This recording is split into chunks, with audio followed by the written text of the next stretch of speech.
The Morgantown School is located in Fauquier County, Virginia, on Free State Road in Morgantown, a historic African-American village 10 miles southwest of Middleburg.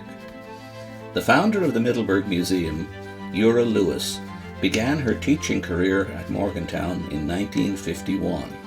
She was a native of South Hill, Virginia, close to the North Carolina border, and at 22 had just graduated from the all-black St. Paul's Polytechnic Institute in Lawrenceville, Virginia, with a Bachelor of Science degree in education.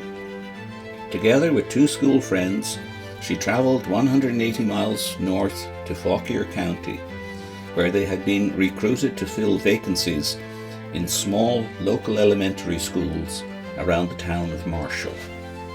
The Morgantown School that Eura came to was a one-room building constructed in 1891, and it was in continuous operation until 1963.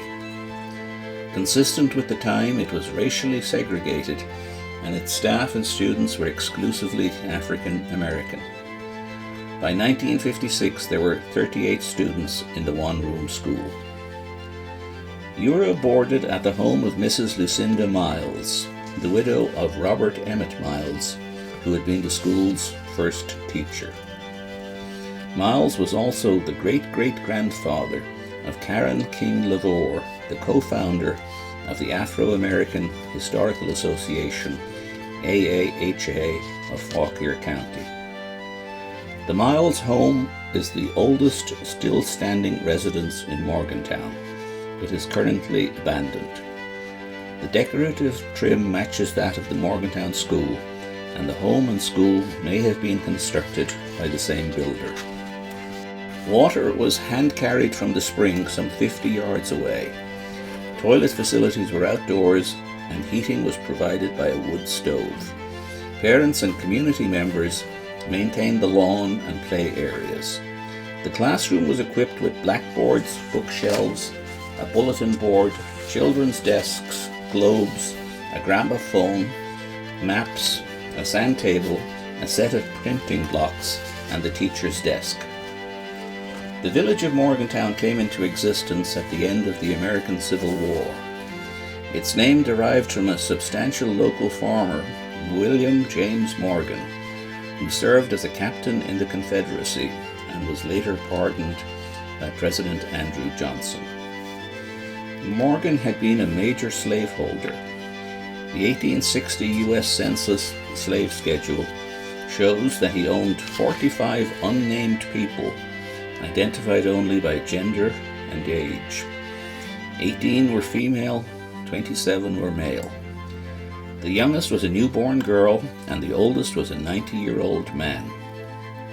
Morgan died without a will in 1871, and his widow decided to sell some of their land to 7 of his former slaves. The Morgantown School officially began when another local white farmer, Bennett Saunders, donated an acre of land to Fauquier County school authorities to build a colored school for the neighborhood children. Up to that time, local children had been taught in the Morgantown Colored Baptist Church, built in 1876. Their teacher, Peter Grigsby, was the son of Brister Grigsby, one of the 7 original land purchasers.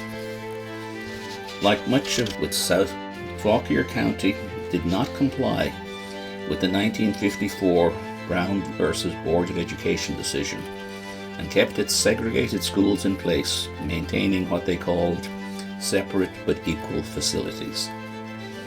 Over time, many of the smaller schools for African American children were closed and consolidated into larger, new but still segregated facilities, including Morgantown. Fauquier finally integrated its public schools in 1969. Meanwhile, the abandoned schoolhouse began to fall into disrepair.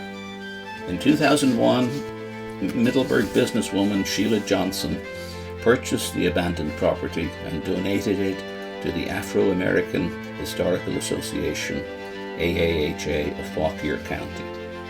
Karen Hughes White, co-founder and director of AAHA, and her sister, Angela Hughes Davidson, were both educated at the Morgantown School. Brister Grigsby was their great-great-grandfather. Today, only remnants of the small Morgantown schoolhouse survive.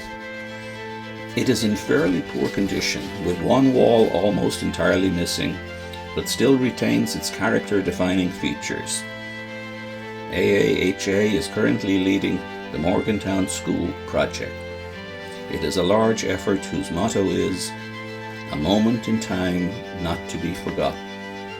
The goal is to stabilize, reconstruct, and preserve the historic Morgantown School building and grounds, and to reopen the location as a museum.